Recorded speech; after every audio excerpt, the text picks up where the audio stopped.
Hi everyone, so today's video is a festive makeup tutorial inspired by Christmas time. It's a look you could wear possibly on Christmas Day or just to any sort of festive occasion. I understand that not everybody celebrates Christmas and I think this is still a very pretty look regardless. It's not like definitely a Christmas look. You don't look at that and you think you can only wear that at Christmas time. I'm wearing a red lip with it right now. I do also show two other options for lips. All the products used and everything like that will be listed below. A link to my Christmas makeup tutorial from last year will also be below. I really hope you enjoy this Christmas inspired look and let's get started. I'm starting out by taking a headband just to pull back my hair to get it out of my face for when I apply makeup. Now I'm starting out with a primer. This one's the Benefit Porefessional and I'm using this as a base for all of my makeup so that it applies on a lot smoother and lasts longer. Now I'm using a salmony toned concealer underneath my eyes. This one is the Rimmel Wake Me Up, and because it is a salmon tone, sort of an orange base, it cancels out the darkness and purple tones underneath my eyes. Now I'm applying foundation. I'm using the Revlon Photo Ready foundation in Vanilla. And what's good about this foundation is it's great for photos. So if you are wearing this type of look on Christmas Day or something along those lines and lots of photos are being taken, it's great for photography because there's less flashback and you don't get a white cast and all those types of things. But if you prefer a different foundation, just do your regular foundation routine, I guess. I'm applying it with a damp beauty sponge because I find that that blends in the product nicely and gives a pretty natural finish to it. Now I'm using a concealer. This is the Bourjois Healthy Mix Concealer and I'm applying that again underneath my eyes just to have a bit more coverage of my dark circles and on any other areas of my face that I personally feel like just adding a bit more coverage to. I'm now using an under eye setting powder. This is by Elf and I'm using this because that's where the liquid makeup that I apply tends to crease the most, so I like to use a specified powder for that. I'm just applying a lip balm. This is by the Body Collection. It's a mixed berry one and I'm applying this earlier on in my makeup so that that can sink in and moisturise my lips throughout the rest of my makeup being applied. Then at the end I'll have moisturised lips. I'm using the Australis liquid highlighter in gold and I thought gold was a good highlighter choice to use as it's more of a festive colour. I think this particular highlighter, as it's gold, would look a lot nicer on darker skin tones. It might be a little dark for me, but I still enjoy using that and I apply it on the tops of the cheeks, along the bridge of my nose, on the cupid's bow and a touch on the forehead and chin just to add light to those areas. Then I'm just using my sponge again just to go over those highlighted areas. There may be a touch of product from my foundation left on the sponge so that will really blend it into my previously applied foundation.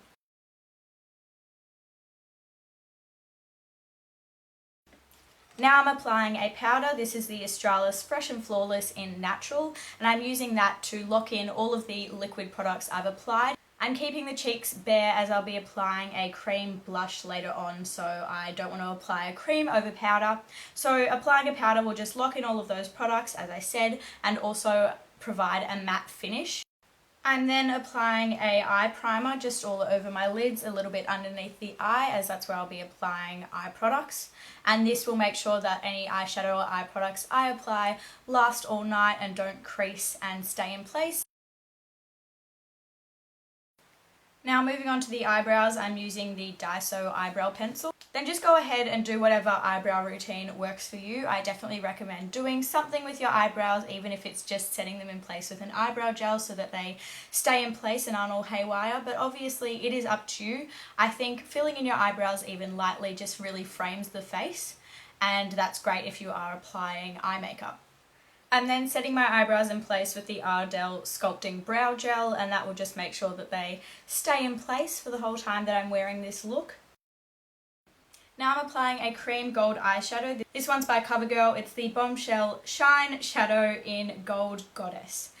And this will just provide a base for the then powder gold shadow that I'll be applying on top of it, which will really give that really rich gold look with the two shadows. So this is just a nice base and it's also a gorgeous sort of more metallic colour.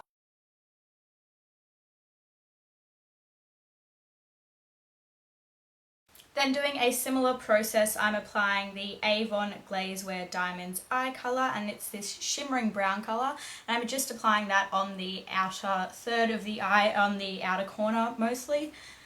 And again, that's going to be a cream base for the then powder brown eyeshadows we'll be applying later, which will provide a better base for those eyeshadows.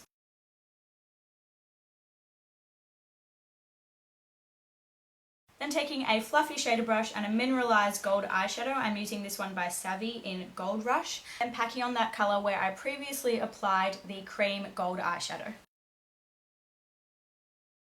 Starting out with a medium toned matte brown, I'm going to apply that over where I applied the cream brown base and then lightly into the crease as more of a transition colour.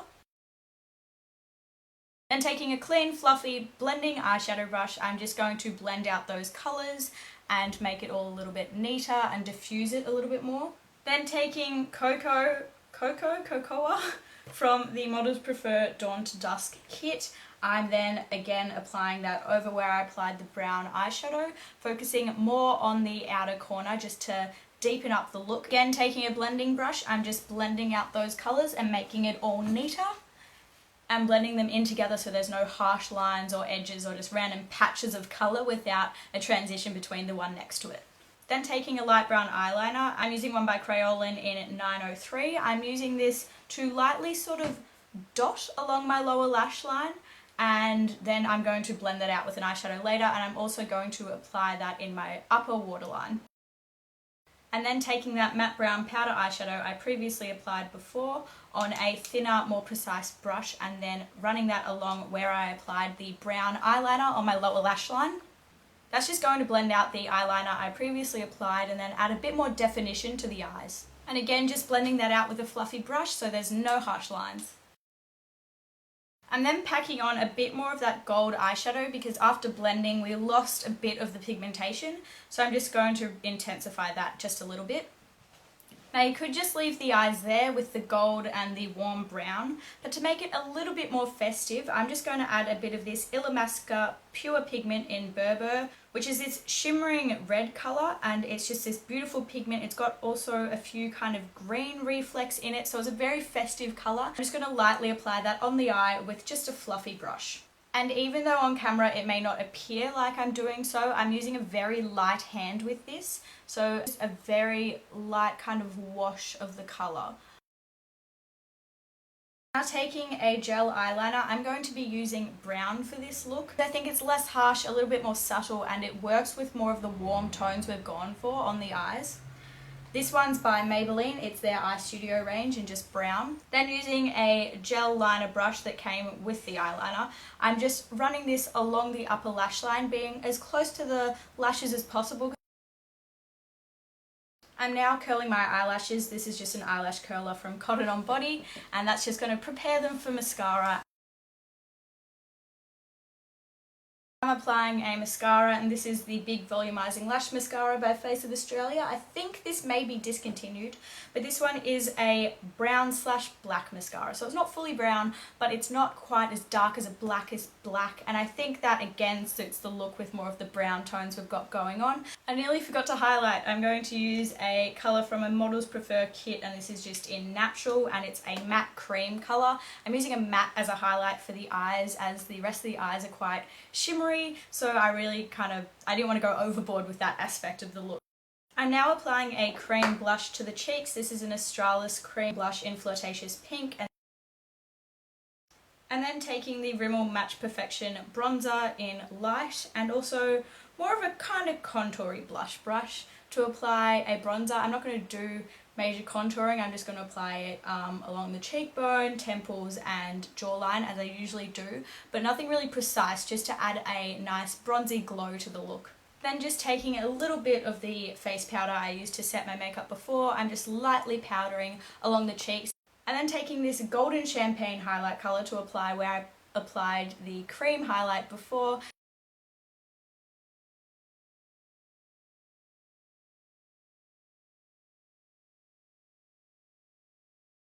Now I'm taking a matte lip cream. This is the Australis Velour Lips in Paris, and this is just a nude colour. I'm just demonstrating how this look would look with a nude colour. I'm showing you yet another option for the lip, and this is just a tinted lip conditioner by MAC, and it's called Fuchsia Fix. And finally, I'll be showing you what the look looks like with a bright, true red matte lip colour. This one's by Stila. It's their Stay All Day liquid lipstick in Fiery.